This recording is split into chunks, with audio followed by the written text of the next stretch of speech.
Fee reimbursement బకాయిలను వెంటనే విడుదల చేయాలని జాతీయ బీసీ సంఘం అధ్యక్షుడు రాజ్యసభ సభ్యుడు ఆర్ కృష్ణయ్య డిమాండ్ చేశారు.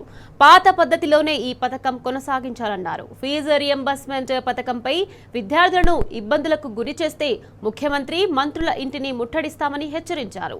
వైఎస్ తెచ్చిన ఈ పథకం కేసీఆర్ కూడా కొనసాగించాలని తెలిపారు. రేవంత్ రెడ్డి ఈ పథకం ఎత్తివేయాలని చూస్తే హైదరాబాద్ దిగ్బంధిస్తామంటున్న ఆర్ కృష్ణయ్యతో మా ప్రతినిధి మహేష్ ఫేస్ టు ఫేస్.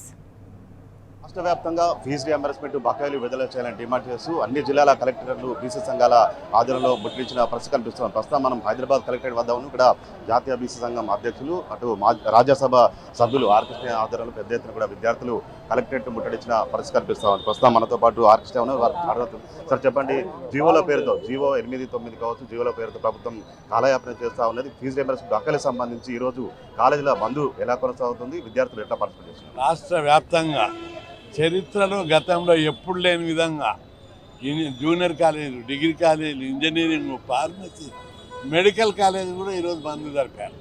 స్వచ్ఛందంగా నిన్నటి నుంచే ఎక్కడికక్కడ విద్యార్థులు మీటింగ్లు పెట్టుకొని రేపు కాలేజీకి రావద్దని చెప్పి వాలంటీర్గా బంద్ జరిపారు. కొన్ని కాలేజీలు, గవర్నమెంట్ కాలేజీలు బలవంతంగా కాలేజీలు నడపడానికి వస్తే విద్యార్థులు వచ్చి తరగతులు బహిష్కరించి చాలా చోట్ల కంప్లైంట్లు వచ్చినాయి. ప్రిన్సిపాల్ క్లాసులు ఇస్తామని చెప్తే ప్రిన్సిపాల్ని బెదిరించినట్టు ఫిర్యాదులు వచ్చాయి. విద్యార్థులకు విజ్ఞప్తి చేస్తున్నా, ప్రిన్సిపాల్ని ఎవరు కూడా బెదిరించవద్దు, వాలంటీర్గా మీరు బంద్ చేయండి అయిపోయాయి. ప్రైవేట్ కాలేజ్ ఎట్లా పిల్లలు బంద్ చేసిరో గవర్నమెంట్ కాలేజీలో కూడా వాలంటీర్గా మీరు బంద్ చేయాలి. ఏ ప్రిన్సిపాల్, ఏ లెక్చరర్ కూడా మిమ్మల్ని అడ్డుకోడు. చాలామంది మనం అందరం మన ఉద్యమం పట్ల ప్రిన్సిపాల్లకు, లెక్చరర్లకు సానుభూతి ఉంది. కాలేజీలో, గవర్నమెంట్ కాలేజీలో కూడా స్పెషల్ ఫీజు రావడం లేదు. కాబట్టి చాలా బ్రహ్మాండంగా గతంలో ఎప్పుడు కూడా ఇట్లా జరగలేదు. ఒకే రోజు 14,000కు పైగా కాలేజీలు బంద్ జరపడం చరిత్రలో మైలురాయి. ఇటువంటి బంద్ ఇది మొదటిది మాత్రమే. రెండవసారి బంద్ ఉండదు. ఇక కాలేజీలు బహిష్కరించి ర్యాలీలు తీసి కలెక్టరేట్ల ముట్టడి, ఎమ్మెల్యే క్యాంప్ ఆఫీసులో ముట్టడి ఉంటారు. ఇప్పటికైనా ప్రభుత్వము, ముఖ్యమంత్రి దిగిరావాలి. విద్యార్థుల సమస్యను సానుభూతితో పరిశీలించాలి. పక్క రాష్ట్రంలో పాత విధానం కొనసాగిస్తున్నారు, బడ్జెట్ విడుదల చేస్తున్నారు. మన ధనిక రాష్ట్రం, అది లోటు బడ్జెట్ ఉన్న రాష్ట్రం. అక్కడ పైసలు లేవు. విడిపోయినప్పుడు లోటు బడ్జెట్ 20,000 కోట్ల లోటు బడ్జెట్. మన రాష్ట్రంలో 15,000 కోట్లు మిగులు బడ్జెట్. ధనిక రాష్ట్రం. కేసీఆర్ పీరియడ్లో 10 ఏళ్ళు మొత్తం పైసలు ఇచ్చిండు. కాంగ్రెస్ వచ్చిన 33 నెలల కాలంలో 100 కోట్లు ఇచ్చి ఇప్పుడు మేము ఈ బంద్ జరుపుతున్నామని 250 ప్లస్ 100 350 కోట్లు ఇచ్చాడు. ఇంకేమన్నా న్యాయం ఉందా? ఈ స్కీమ్ నిర్వహించడానికి ఏటా 2,500 కోట్లు, నెలకు 200 కోట్లు ఇస్తే సరిపోతుంది. కేంద్ర ప్రభుత్వం ఎస్సీ ఎస్టీలకు కేంద్ర ప్రభుత్వము 70% 80% గ్రాంట్ ఇస్తుంది. అట్లాంటప్పుడు ఈ స్కీమ్ బీసీ, ఈబీసీ, ఎస్సీ ఎస్టీలకే రాష్ట్ర ప్రభుత్వం ఇస్తుంది. అది 2,000 నుంచి 2,500 కోట్లు అయితే ఈ స్కీమ్కు సరిపోతాయి. ప్రభుత్వం ప్రతిష్ట కోకుండా ముఖ్యమంత్రి గారు నీ బ్రాండ్ ఉండాలంటే మొత్తం ఫీజులు 10,000 ర్యాంకు తొలగించి టోటల్ ఫీజు, ఎగ్జామ్ ఫీజు కూడా ఇవ్వు.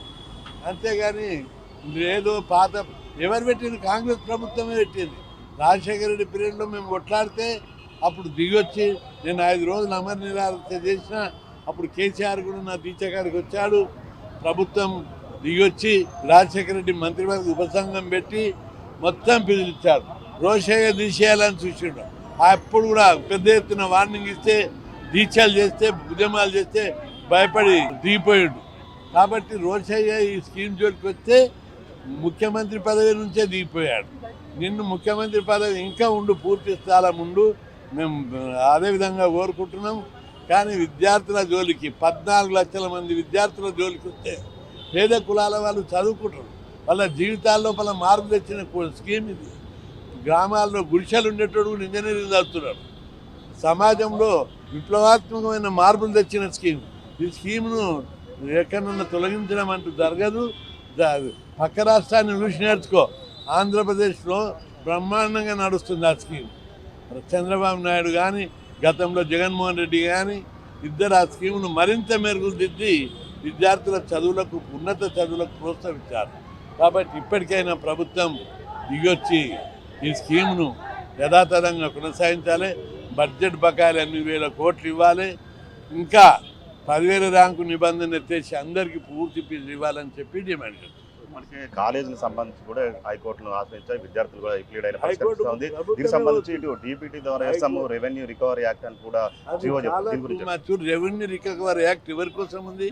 బ్యాంకుల లోన్లు తీసుకొని 1,000 కోట్లు ముంచటోళ్ళ కోసము రెవెన్యూ రికవరీ. ఒక్క బ్యాంకులో ముంచిన ఒక్కరిని కూడా రెవెన్యూ రికవరీ యాక్ట్ పెట్టలేదు. రెవెన్యూ రికవరీ యాక్ట్ విద్యార్థులకు పెట్టడం అంటే దుర్మార్గం, ఇది పాశవిక చర్య. అంటే విద్యార్థులు చదువుకోకుండా భయపెట్టడం రెవెన్యూ యాక్ట్ కింద అరెస్ట్ చేద్దామంటే పిల్లలు స్కాలర్షిప్ వద్దురని ఆయన చదువుకోమేమనే పద్ధతిని క్రియేట్ చేస్తున్నారు, భయానక వాతావరణాన్ని క్రియేట్ చేస్తున్నారు. కాబట్టి దీన్ని ఎట్టి పరిస్థితిలో ఒప్పుకోము. జీవో నెంబర్ 9ను విత్డ్రా చేసుకోవాలని డిమాండ్ చేస్తారు. జీవోలకు సంబంధించి ఏం చెప్తారు? ఫీజు రియంబర్స్మెంట్ పథకం ఎట్లా కొనసాగించాలని డిమాండ్ చేస్తున్నారు. మొత్తం బకాయిలు ఇవ్వాలి, జీవో నెంబర్ 9 ఎత్తేయాలి. పాత బకాయిలు 8,000 కోట్లు 2 దశ. వీళ్ళకి పైసలు లేకపోతే మేము అప్పులు ఇప్పిస్తాం, లేదా మీరు చందాలు అడగమని ముఖ్యమంత్రిని జోలబట్టి చందాలు అడిగితే ప్రజలే ఇస్తారు ఈ పైసలు పిల్లల చదువు కోసం. ఇక నుంచి నువ్వు ఇస్తా అంటున్నావు, ఇవ్వు. ఇప్పటి వాటికి చందాలు పట్టు, ఏమైనా కిసాన్ సన్మాన పత్ర ఏదో ఒకటి సేకరించు, ప్రజల నుంచి కూడా డబ్బులు వస్తాయి, బ్యాంకులు ఇస్తాయి. మీకు ఉట్టకపోతే అప్పుడు మేము పుట్టిస్తాం, నేను ఇప్పిస్తా లోన్లు. కాబట్టి ప్రభుత్వం దిగి రావాలి, విద్యార్థుల చదువు కొనసాగించడానికి పూర్తి సహకారం కావాలి. బకాయిల వల్ల కొన్ని కాలేజీలు విద్యార్థులకు సర్టిఫికెట్ ఇవ్వట్లేదు, దీనివల్ల ఉన్నత చదువులకు దూరం అవుతున్న పరిస్థితి వల్ల ఇప్పటికే 200 కాలేజీలు మూతపడ్డాయి, జూనియర్ కాలేజీలు, డిగ్రీ కాలేజీలు. ఇంకా దీనివల్ల విద్యార్థుల చదువుకి దెబ్బ పడుతుంది. ప్రభుత్వం వెంటనే దిగొచ్చి ముందు ఆలోచించకుండా, ప్రతిష్ట కోకుండా, ముఖ్యమంత్రి ఏం ఆలోచిస్తున్నాడంటే నా బ్రాండ్ ఉండాలి. నీ బ్రాండ్ ఉండాలంటే ఈ స్కీమ్కు జీవో నెంబర్ 9 కాదు, 10,000 ర్యాంకు నిబంధన ఏదైతుందో దాన్ని తొలగించి టోటల్ ఫీజు ఇస్తాం, ఎగ్జామ్ ఫీజు ఇస్తాం, స్పెషల్ ఫీజు ఇస్తాం మొత్తం. ఇంకా స్కాలర్షిప్లు పక్క రాష్ట్రంలో ఆంధ్రప్రదేశ్లో ఒక్కొక్క విద్యార్థికి 15,000 ఇస్తున్నారు స్కాలర్షిప్. ఫీజులు మొత్తం ఇస్తున్నారు, స్కాలర్షిప్ 15,000 ఇస్తున్నారు. ఇక్కడ 5,000 ఇస్తున్నారు. 5,000ను 15,000 పెంచు, ఇది రేవంత్ రెడ్డి యొక్క బ్రాండ్ వస్తుంది.